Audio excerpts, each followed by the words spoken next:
Well, good evening, ladies and gentlemen. And first of all, something of an apology. We appear to have had one or two gremlins in the machine tonight, but when one is going to tell stories of ghosts and things that go bump in the night, I suppose these things are to be expected from time to time. Well, first of all, ladies and gentlemen, I should say thank you so very much for joining me here by the fireside once again for a set of Christmas ghost stories. Because, well, Christmas time, I realize that there are many pressures on one's time. Christmas is, after all, especially a time to be spending it with family and with friends and the like. Gathering, as I say, at the fireside or indeed at the, oh, good Lord. With friends? Yes, Miss Cassandra Worthy, wonderful to have you with us tonight. We are spending time together as friends, Mr. Wood. Excellent. Well, I'm so glad to have you with me once again. Marvellous. Marvellous. Might I ask whether or not you have a tale or two to tell us? I might have a story for you. A very lovely story, I think. Would you like to hear it? Absolutely. Marvellous. Please do take the floor away. My only caveat is that it seems since I last spoke to you, Mr. Wood, I have acquired a little tickle of the throat. So I apologise in advance for any explosive coughing that may occur during my tale. For as this is not an artistically rounded ghost story, nothing within it is explained. There seems to be no reason for this story, and yet that is no reason not to tell it. Perhaps for those of you who have a close contact with a real ghost story, there is something similar in that. These do not explain what is happening, or indeed have any comprehensive logic to their telling. I shall tell it anyway, for my story starts, many years ago, when my friends and I were but in our early 20s. There were 3 of us. Oh, and another. But she had suddenly fainted during the second extra of the Christmas dance. And so she had been laid out in the dressing room, attached to the bedroom that all of us were sharing, and she was fast asleep. It was one of those jolly old-fashioned dances where everyone stayed the night, and the big country house was stretched to utmost containing power. There were guests harbouring everywhere, on sofas, on couches, in cots, even mattresses laid upon the floor. Some of the young men, I understand, were even sleeping on the great grand dining table. Now, we girls had fallen to talking, as girls will, and the stillness of the manor house, broken only by the wind in the branches, tapping gently on the window pane, had pricked unto us a luxury of confidence in our surroundings, in the bright chintz, in the candle flame, in the firelight. We had dared to talk of ghosts, which we all agreed we did not one of us, truly believe in. We had fallen to telling ghost stories, the one of the phantom coach, the horribly strange bed, the one with women in sacque, and the one of the Berkeley Square house. We did not believe in ghosts, and yet it was as if my heart had leapt to my throat to choke me, when suddenly there was a tapping on the door, gentle but distinct. "Who is it?" cried the youngest of our party, and she strained her neck to look at the door, as it slowly, very slowly opened. I will tell you that in that moment of suspense, that will always be, perhaps, a moment in my life where I was least confident. We watched as the door opened, and there stood Miss Eastwich, my aunt's housekeeper, companion, and general standby. She stood and looked at us. Come in, we implored, but she stood and looked at us. In a normal hour, Miss Eastwich had always been to me the most silent of women. She stood and looked at us and then shivered, as did we all, for in those days corridors were not heated by hot water pipes. The air was quite keen. Your light was still on, at last she said, and I felt it was very late for you to still be up after such gaiety. I wondered if, and her eyes darted to the dressing room. Oh, no, no, no, I said. She is quite asleep. She is fast asleep. And I was just going to finish with good night when the youngest of our company stopped my speech. She did not know Miss Eastwich like the rest of us. She did not know that Miss Eastwich was a silent woman whose silence had built up a wall around her that none of us dare really break down with commonplace talk or the lightness of human relationship. Miss Eastwich's silence had made us treat her a little like a machine, and like a machine, we had never thought to treat her otherwise. But the youngest amongst us didn't know this. She was young and crude and a little ill-balanced. She was also an heir to a very wealthy taper. And he, well, had little spoilt her, Mr. Draper had spoilt her, and she had a tendencies to blind calf-like impulses.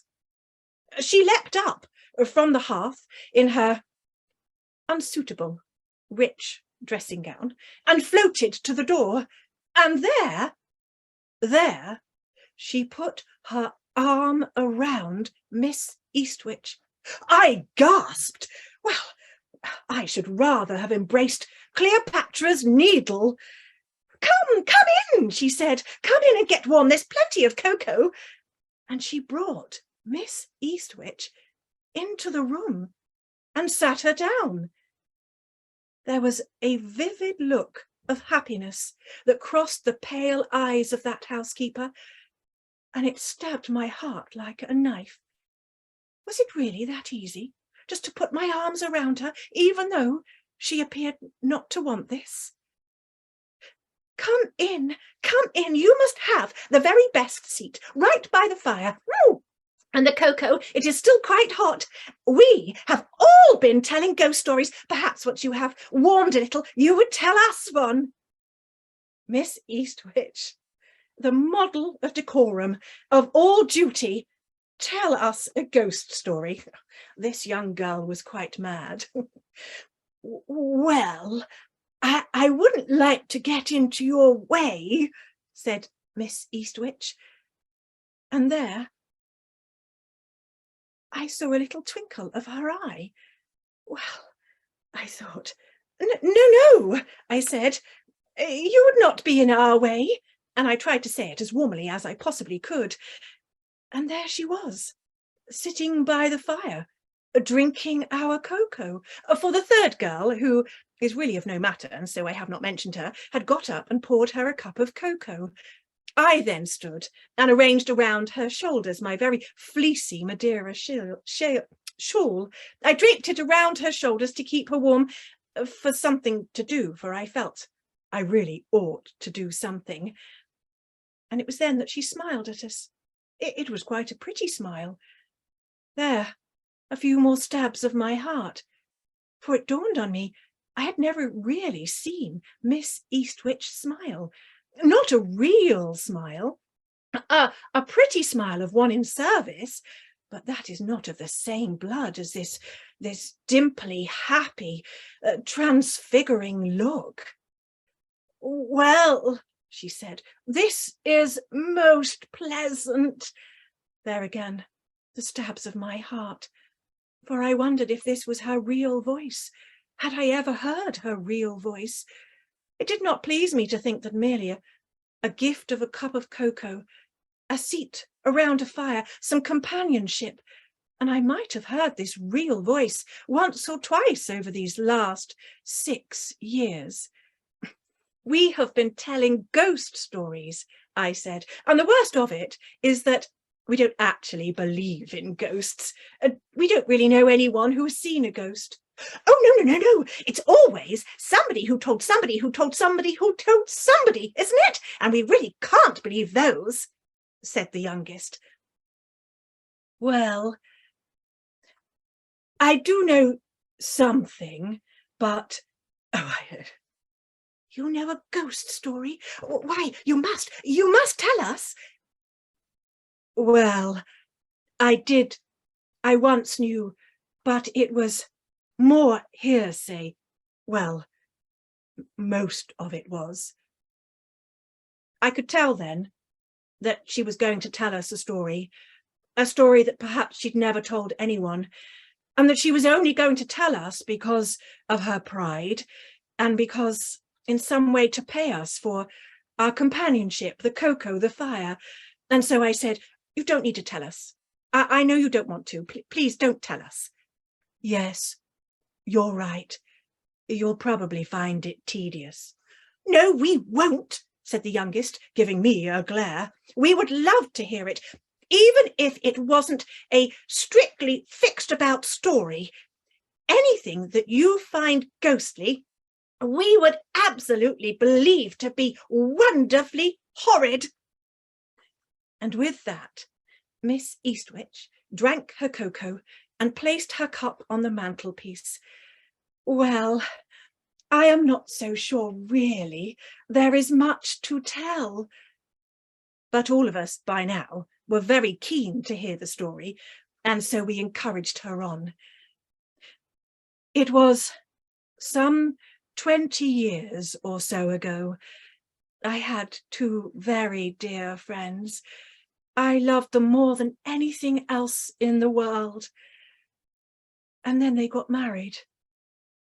After their marriage, I saw very little of them for the next year or 2, until suddenly he wrote to me, asking me to come and visit on account of his wife being ill, and I should be a good company for her, and good company for him, for the house they were in was gloomy, and he feared he was also becoming gloomy.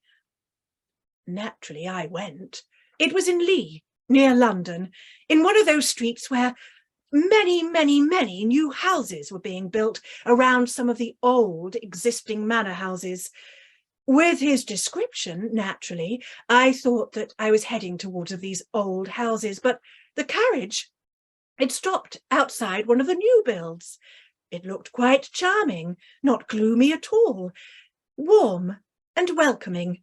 And there he was at the door, ready to welcome me in. And he did so. It was so good to see him. And he apologized immediately for the past. The past? Quirked up the youngest. What past? Oh, I imagine it was that they hadn't invited me since their wedding. I hadn't been to visit, or something, I should imagine, said Miss Eastwich, rather uncomfortably. Now I come to think of it, this story, it is, well, it is of no consequence. I don't think I should tell it. I think you should, Miss Eastwich, I implored. I think you should go about telling your story. And with that, I gave the youngest just a gentle kick. The housekeeper gave a deep breath and then continued. They were both so pleased to see me, and I to see them. Nowadays, you girls, you have troops of friends, but I just had the 2, my only 2 dear friends. When I arrived, I didn't think Mabel was that ill at all, perhaps a little weary, a little overexcited. In truth, I felt he was more ill. She went to bed early, but she begged me to stay up with him to keep him company during his last pipe. And so we returned to the dining room and sat in the 2 large chairs by the fire. Green leather, I remember they were. He poured himself a whiskey, but he barely touched it. He just sat there, staring into the fire. After a while, I asked him if anything is wrong. Mabel seems quite well, really, I said. Yes, he said, but day by day I worry that she will learn that something is wrong. I'm so glad you're here. You are so sensible and strong-minded, not like Mabel, who is a little bird, a flower.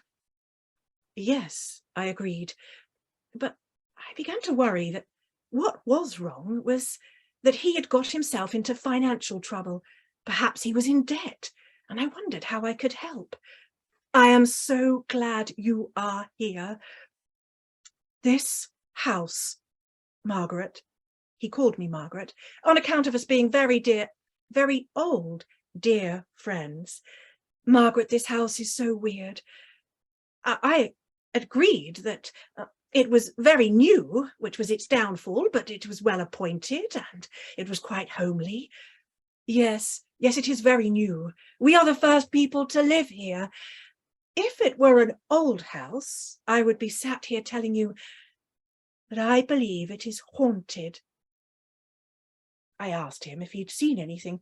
Not yet. Heard anything? No, not heard anything either. It is more of a feeling, Margaret. I cannot quite explain it. It is as if there is something to be seen, but I can't see it. It is something to be heard, but I can't hear it. It is like there is something always there behind me, but when I turn around, there is nothing.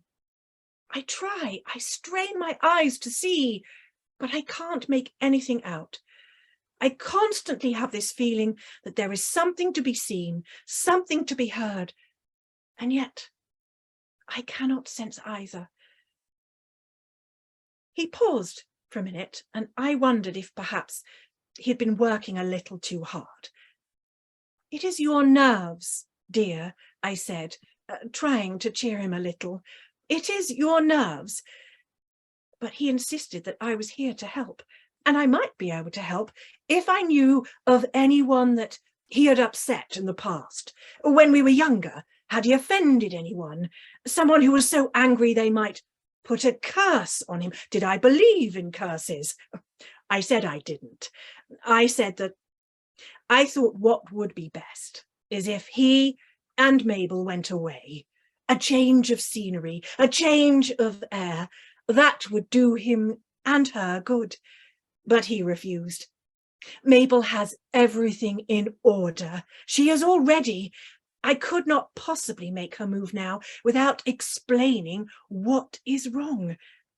And I mustn't tell her what is wrong. I am so glad you're here, dear Margaret, for now I will feel that I am not quite the lunatic that I am fearing. And with that, he said good night, and we went to bed. Is that the end of the story?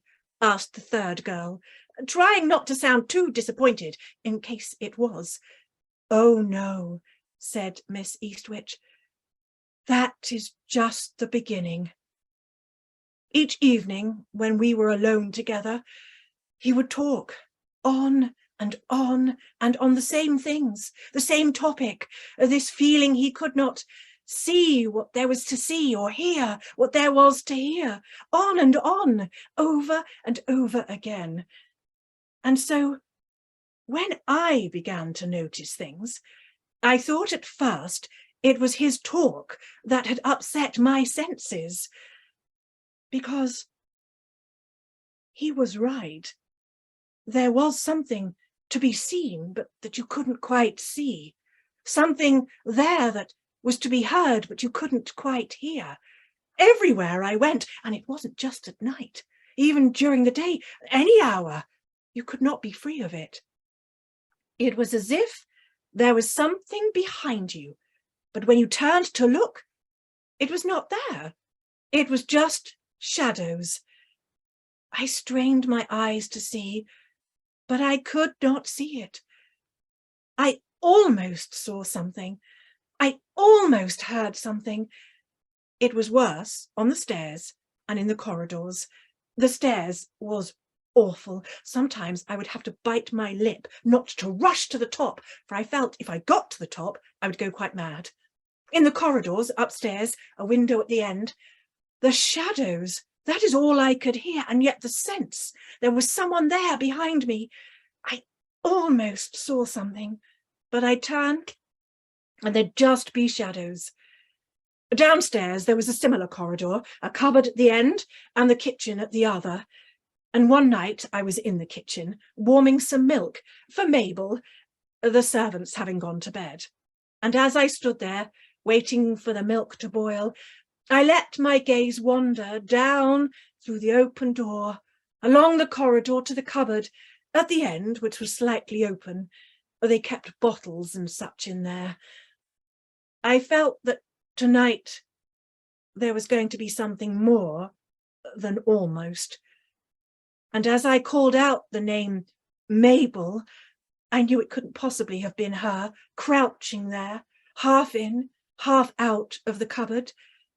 I whispered again her name, Mabel, and what was there turned from grey to black and crouched lower and lower until it became a dark pool on the ground, a bit like a pool of ink, its edges moving and twitching and turning as if you'd spilt ink on paper and was turning and twisting the paper.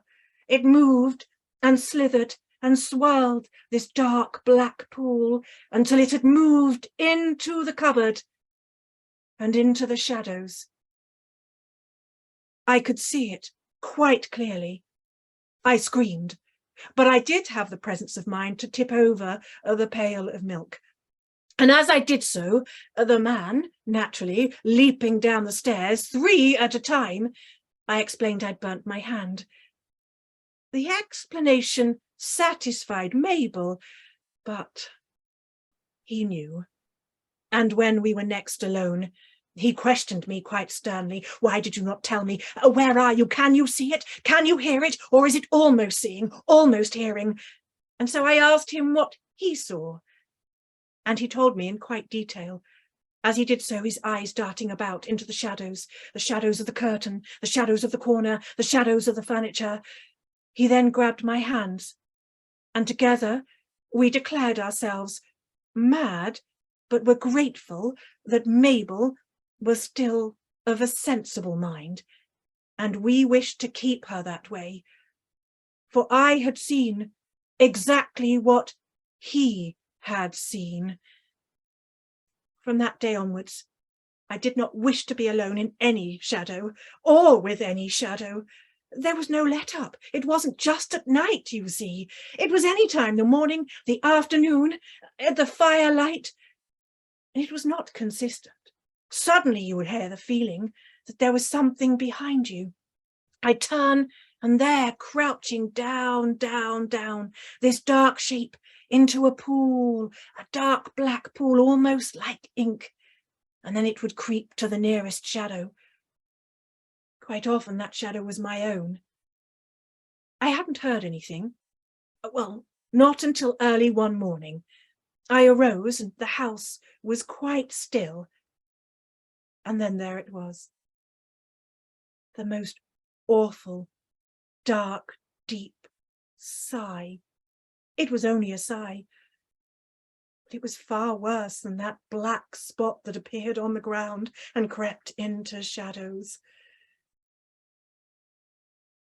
Some days, he and I did not see or hear anything. Some days it was quite restful, and most of the time we were quite joyful. We told jokes and were jolly, especially in Mabel's presence.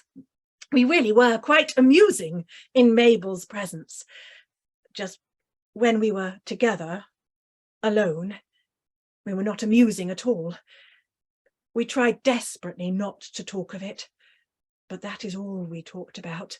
day and night whenever we were alone together and Mabel was resting.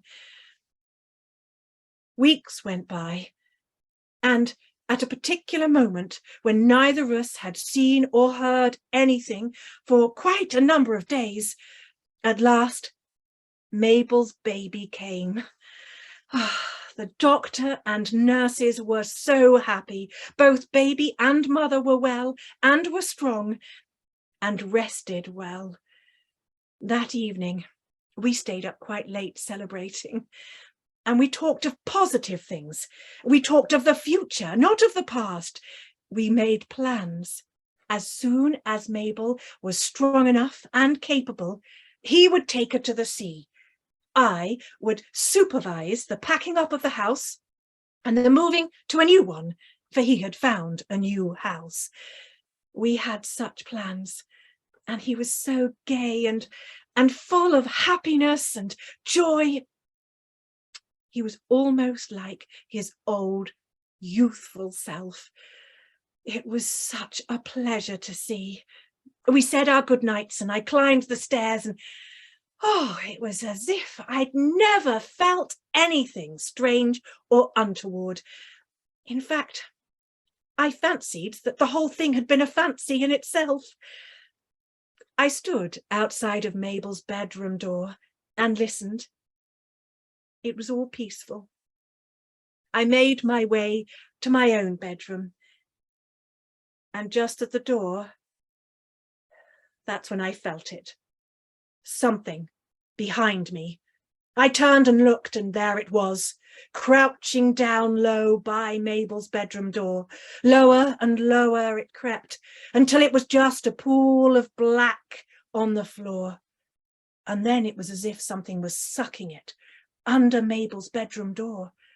I went back and I opened the door just slightly, just so I could listen in. Nothing. I heard nothing. I pulled the door to, and then I heard it.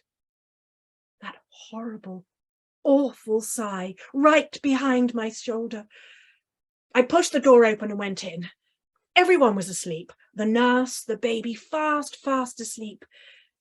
And there, sweet Mabel, deep asleep, her face like a child, a tired but happy child, her baby in her arms. I prayed at that moment that she would never feel or suffer the horror that he and I had gone through, that she would never hear anything but sweet sounds, that her eyes would only see pretty things. I prayed then and there for that. And I've never prayed for anything since, for my prayers came true. Dear Mabel, she never saw or heard of anything in this world again.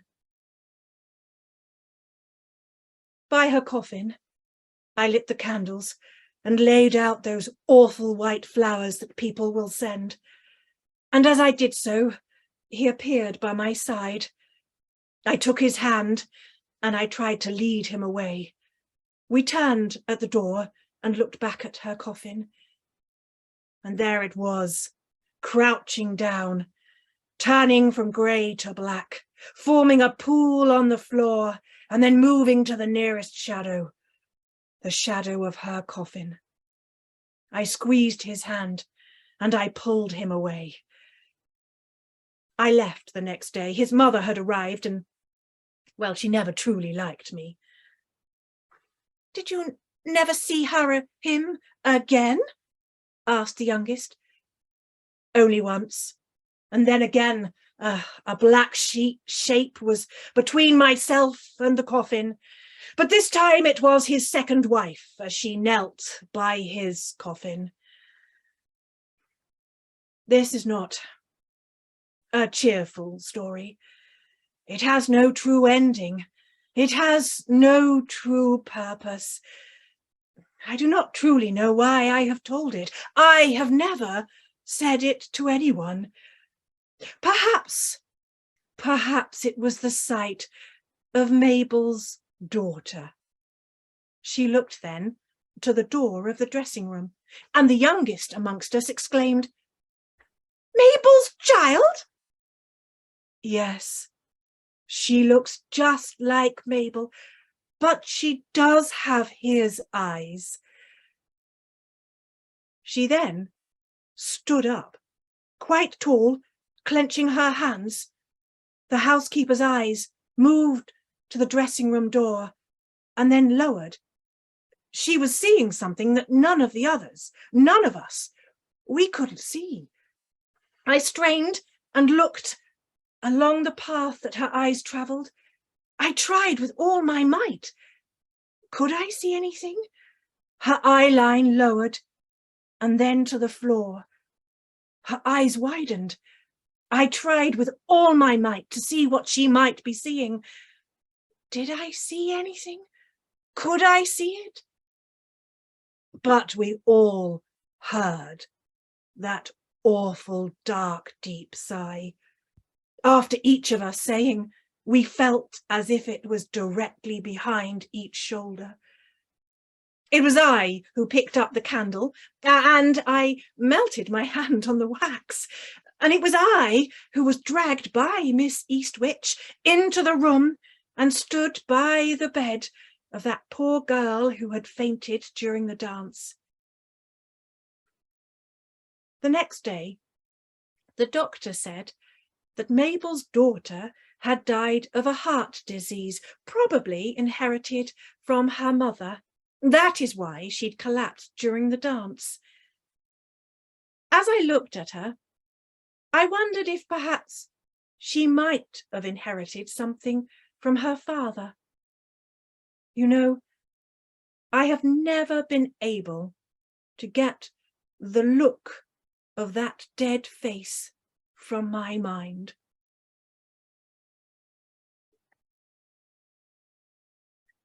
Well, Miss Worthy, thank you so much for your Christmas-themed tale.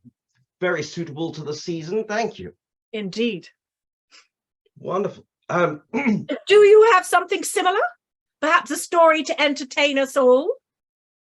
Entertain you all? Well, be careful what you wish for. Yes, I have a tale that is around Victorian entertainments for Christmas, around the theme of parlor games. So, let me see if I can cast my mind back to what Jackson said when he began this tale. That was it. No, I shan't be playing any such games. I'm sorry to upset anyone. I don't mean to get in the way. He offered a deprecating smile to us all. But I shan't be playing hide and seek with you. It was Christmas Eve, and we had 14 of us in the house, with just about the right leavening of youth to us all. We dined very well, and we were just in the mood for some childish and silly games. Now, Jackson was the one dissenting voice, which was unlike him, to be fair. He was usually game for a laugh, and we wondered whether or not he was feeling seedy or anything like that. He said, no, I'm perfectly fit and healthy, but if you're playing anything like hide and seek, I shan't be joining you. Well, of course, we asked him why not. And he said this to us: I used to go to a house, sometimes for Christmas, in fact, where a young girl had, well, she'd died because of that game of hide and seek. Good God, man. Yes, she'd she'd gone through a door. There was a door in front of a staircase, a servant's stair on the first floor landing. And, well, you might think it was a bedroom behind there. And clearly she had opened the door, jumped right into it, and gone straight down the steps and broken her neck. Good Lord, said Mrs. Fernley. Were you there at the time, Jackson? No, I wasn't there on that occasion. I was there when something worse happened. Something worse than that? What could possibly be worse than that? Well, at least I think it was worse. It seemed so to me. Now, Jackson did seem to have behind his eyes a tale behind all of this, and yet perhaps he was reluctant to tell it. In any case, he went off on something of a tangent and said to us all, "Have any of you ever played the game Smee before? It's very similar to hide and seek. You could play it tonight if you wish, so long as you don't mind my sitting out. I'll explain the rules to you. So you begin with pieces of paper, as many as you have players in the group, and all of them are blank except one, upon which is written Smee. Now, the name of the game comes from the rather ungrammatical colloquialism of it's me, it's me. So you write down Smee on one piece of paper. They're handed out, so you don't know who is Smee. Now, all of the lights go off in the house. Smee creeps off to hide, and everyone else goes off searching for them. And you don't know who you're searching for, of course. And in the darkness, if you meet another player, you must challenge them and say, Smee, and they will reply, Smee. Unless, of course, they are Smee. Now, if they are Smee, when you ask them this, they will reply with absolute silence. Now, if you are met with silence, then you must wait beside Smee, and then the two of you will naturally be joined by someone else who challenges, and someone else, and so the entire party will eventually be waiting there in silence. And of course, the last player must have something of a forfeit. Now, speaking of forfeits, I am perfectly happy, as I say, to sit beside the fire with one of Tim's very fine cigars, and I will wait for you all. Have you ever played this game yourself? I asked, suddenly rather interested. Yes, I have. I played it in that house I was telling you about. Oh, good Lord. Was that when the girl was there, when she broke her neck? No, said Mrs. Fernley. He's already said he wasn't there when it happened. No, I wasn't there when it happened. Whether the girl was there or not on this occasion, I can't be certain. There were supposed to be 12 of us in the house. I don't want to bring it up in detail. I must say I've taken rather enough time off of work. My nerves were... Well, look, if a man is a coward, he should just own up to it front and center. And I have, and as I say, I will take whatever forfeit is coming. Only be gentle. It is not because I am being curmudgeonly that I am refusing. I can assure you that. Now, the very finest of hosts, Mr. Tim Noyce, was there to say, yes, forfeit. You would accept that there must be a forfeit. Yes, of course, I realize that. Well, it promotes good humor and honesty if these things are paid for up front. So, your forfeit is to tell us exactly what happened. Good God. Very well. Don't say I didn't warn you. And so I will now relay to you all, my friends, exactly as Jackson told it to me, what happened to him. And you may make your own minds up about it. Now, some of you may in fact know the Sangstons, very lovely couple, Christopher and Violet, distant relations of mine. Well, Violet is. And they bought, I think it might have been 8 years ago, a house, quite an old house. I'm not exactly sure of the period of the property, but it was one of these rambling old mansions. And it was on the borders between the North and the South Downs, the Surrey-Sussex borderlands. And it must have been about 5 years ago that I went there to spend Christmas with them. Now, I am one of the world's workers, and so I could only get away upon Christmas Eve. Everybody else had been there 1 or 2 days already, and by the time I arrived, it was almost time to go in for dinner. So I was in something of a rush, and when I arrived, I had been assured by Violet that I would know everyone there at the party, or the 2 or 3 perhaps I wouldn't know. Well, they were lambs, as Violet would say. Well, when I arrived in the drawing room just before dinner was announced, I saw many faces that I knew, but there was one tall, handsome, dark-haired girl, very beautiful, in fact, but with something of a cold look to her that I did not recognize. But I did not get the chance to introduce myself, and I'm always rather terrible at these things, and names go in one ear and out the other. Still, Mrs. Gorman was there. Now, she is always very good value for money at a party. She is always somewhat outrageous and flirtatious, and, well, her wit and charm is a skillful thing. She is something like a champion chess player with her conversation. She can plot 2 or 3 moves ahead of you.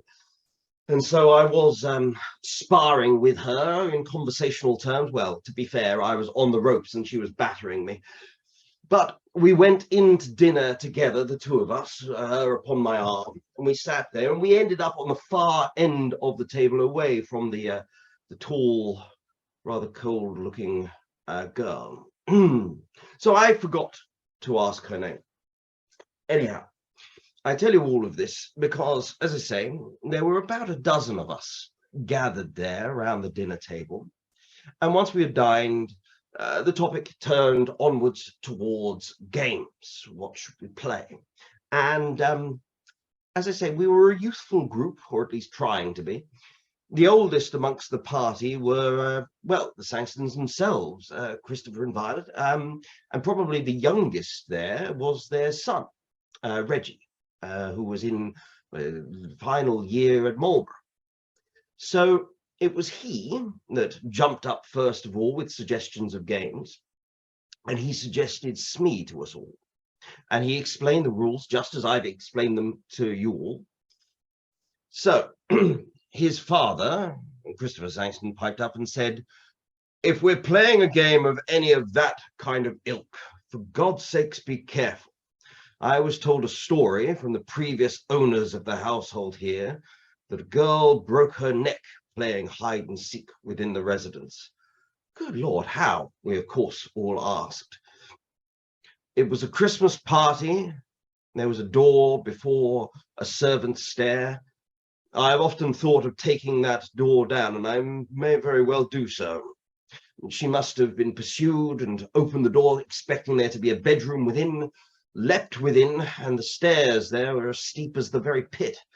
She fell to the very bottom of the stairs, and she was dead when they carried her out. Well, of course, we all promised to be careful, and we were all rather long-faced for a moment at that tragedy, and luckily, Mrs. Gorman came to the rescue because it was Christmas Eve. We did not think light of the tragedy, but we did not wish to be long-faced on Christmas Eve. So Mrs. Gorman said, "Do not worry, nothing untoward would happen to her, of course, because she was 3 times insured, and her brother would be the recipient of the policy, and he had always had ill luck, so of course nothing could possibly happen to her." So we prepared ourselves. Reggie set about the household, switching off all of the lights within the house, except, of course, within the servants' quarters and within the drawing room, where we all gathered, the 12 of us. Pieces of paper were handed out, Smee written on one of them. They were screwed up tight in balls, so when we unwrapped them, I looked at mine and I noted that my sheet was blank. I was not to be Smee. So the lights went off. I could hear footsteps creeping out of the room, but I could not determine whose they were.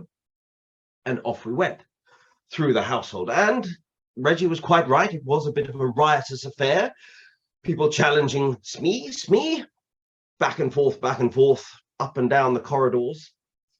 And eventually, on one of the narrow staircases towards the back of the property, I challenged someone, Smee, and I received silence.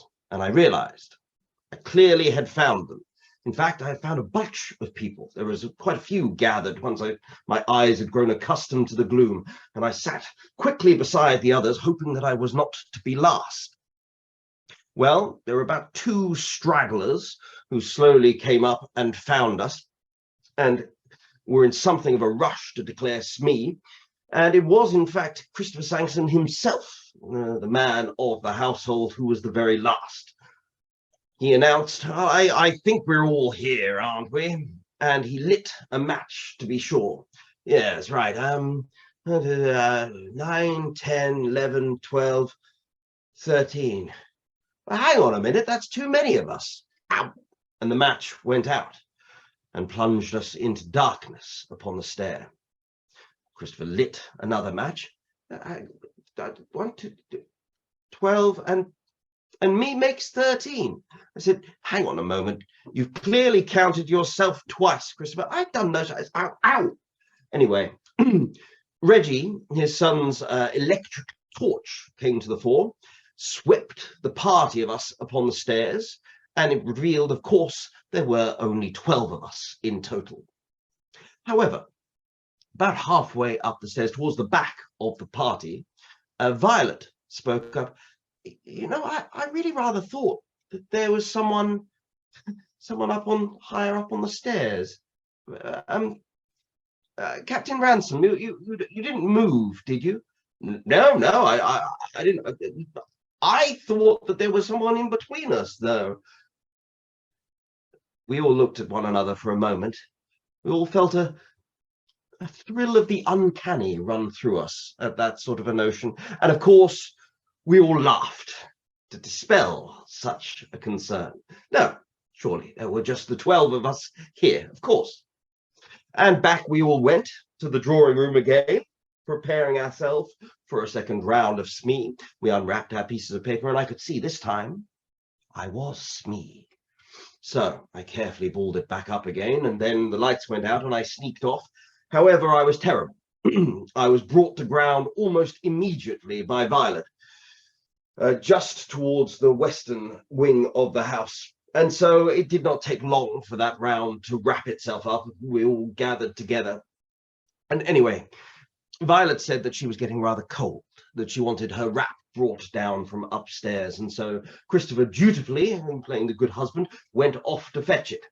When he did, immediately that he did, their son Reggie turned to me, and I could see he was trembling.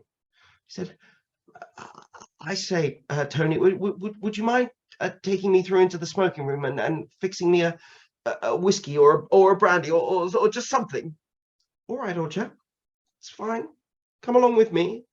I realized that his parents probably wouldn't be too keen, but I could see he needed something for his nerves.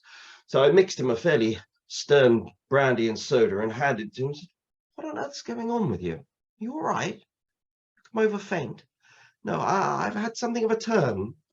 Sorry, look, that last round, you were Smee, weren't you? Yes, I was. The reason I came through last to find you was everyone else went towards the west wing, and I went east. Now, I know in one of the bedrooms there is quite a deep clothes cupboard, and I thought it might be a perfect place to hide. So I wondered whether or not Smee might have gone there. So I opened up the door, and I reached inside, and I grasped someone's hand, a lady's hand. And so, of course, I challenged Smee, and there was silence. So I thought, of course, I found Smee, and so I waited. And I sat and I waited. And I don't know why, but I felt like something was wrong. I felt rather queer. And so I decided in the end to switch on my torch. And I turned towards the cupboard, but there was no one in there. And I had been in the way of the doorway, so no one could have gone past me. But I'd taken somebody by the hand. How do you explain that? Look, I explained that very easily. It's imagination, old chap. It's simple as that. Might have caught the sleeve of a gown or something like that. Yes. Imagination. Of course it was. He didn't seem entirely convinced, I have to say. Anyway, he finished up his drink and we returned to the drawing room. Now, I'm not sure exactly why, but I perceived that the enthusiasm had rather melted for the game that we were playing, like a frost under the winter sun. But no one suggested something else, so we were rather trapped and bound up for another round of Smee. So the pieces of paper were handed out once again. Once again, the lights went out, and off we went. The same raucous exchanges of Smee, and the like. But it felt like we were all rather playing a part, acting up the raucousness so that we might feel like we had company in the dark, so that we didn't feel untoward. I don't know why we felt like this. I mean, just because we'd miscounted 13 rather than 12 players, and just because Reggie had felt that he found somebody's hand in the dark. Well, anyway, I went along with the main gang for a time. Perhaps this same feeling was upon me, but then my natural instinct to win at any game at all costs overcame me. So I went off in the dark, searching about the place, and I headed towards the west wing, and I went up one of the sets of stairs, and then as I was reaching out into the dark, my hand brushed past a set of human knees. I clearly had found somebody. I reached up and I felt heavy velvet curtains, and I realized where I was. There was a recessed window just at the top of that set of stairs, and I reached into the dark and the gloom between the curtain and the blinds, and I felt the bare arm of a lady. So, of course, I challenged at once. Smee? But no, all was silent. Well, I had found Smee, so I sat down beside her. Now, with the blinds and with the curtains, and with there being no full moon outside, it was black as the plagues of Egypt, and I couldn't see my hand in front of my face, so I could certainly not see my companion. But waiting there in the dark, and as I say, with that slightly curious feeling, I endeavored to begin a conversation. I asked, Smee, are you there? Smee, who is it? What's your name? Because I realized this lady beside me might be playing by the rules, remaining silent at all times. That is the nature of the game of Smee. But she did at length answer me. I heard her thin voice echo out, Brenda Ford. Brenda Ford. I didn't know the name. And of course, there was only one lady I did not know at dinner, so at once I knew exactly who I was sat beside. The rather tall, haughty, cold-looking girl. Now, the girl who looked as if she knew about as much of men as she liked, and she didn't like any of that. So I sat there, meekly, quietly beside her. I tried one or two attempts at conversation, none of which were answered. And I thought, this girl is using the rules of the game to not pass pleasant conversation with me. Well, very well, we'll sit here in silence. And I sat in silence. And I have to confess, there was a growing feeling. That same feeling from before, that feeling of unease, that queer ripple that had gone through the house when we had miscounted. And I realized that the longer I sat beside Miss Ford, the worse I felt, the more alone I felt, the more isolated, growing towards, I might even say, cold fear.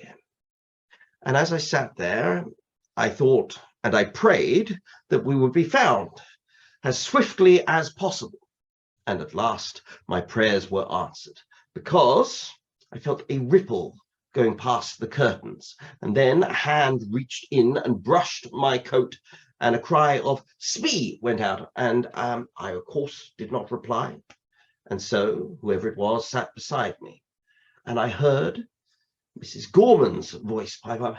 "Who is Smee at the moment?" "Oh, Mrs. Gorman, it's me, Tony, here. I'm not Smee, though. Smee's to my right."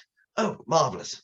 Hello, Smee," she called out, and I well, didn't see in the dark, but I felt the passage of her hand go past me and brush against the silk of the dress over the other side as she patted her upon the shoulder. "How are you doing over there, Smee?" And I replied, "She doesn't seem to be answering, Mrs. Gorman." "Well, I suppose it is against the rules to be talking, but we'll break the rules, won't we, Tony?" "Yes, I rather think we will. I'm not enjoying this game anymore." "No, I'm not either, Mrs. Gorman. I wonder whether or not someone might suggest something. We could sit beside the fire and play." "Yes, that sounds like a capital idea to me." And we sat there together in the dark for some time, it must be said.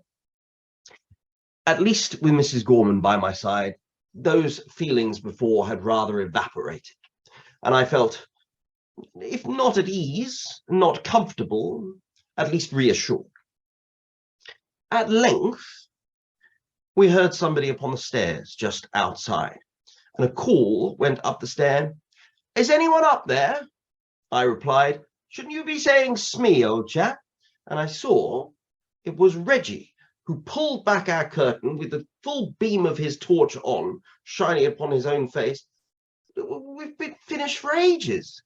You two have been missing. We've been waiting for you. You've both got forfeits." "Hang on a moment. We can't have forfeits. You haven't found Smee yet." "Yes, we have. I was Smee." "What do you mean you were Smee? Smee's..." And there was no one by my side. Miss Ford had clearly slipped away from us in the dark. I said, "But I put the girl right beside me." "So did I," said Mrs. Gorman. Anyway, we followed Reggie down the stairs to the drawing room, and he rather indelicately announced to everyone that he found myself and Mrs. Gorman alone behind the velvet curtains. So, of course, there was much muttering at that. Anyway, Christopher drew me to one side and drew me into the smoking room and said, "Look, old chap, it's none of my business if you're in love with Mrs. Gorman." "Look, I didn't say anything of the sort. Look, you were away for ages. I think it's incredibly rude if you go off and start pitting each other in my household. It's terrible behavior, if you ask me. Look, we weren't alone. We thought we were there with Smee. It's all Miss Ford's fault, really." "What did you say?" "Well, it's Brenda Ford, the tall, dark-haired girl. We were sat beside her. You ask her." "Look, old chap, I'm up for a joke and all of that. A joke is a joke, but there's such a thing as taking things too far." "What do you mean, taking things too far?" He put both of his hands upon my shoulders and said, "Look, old chap, I don't want the women in the household to become hysterical if you start saying things like that in front of them." "Things like what?" "Things like Miss Brenda Ford. We were sat right beside." Miss Brenda Ford is the name of the girl who died and broke her neck in this house some 10 years ago.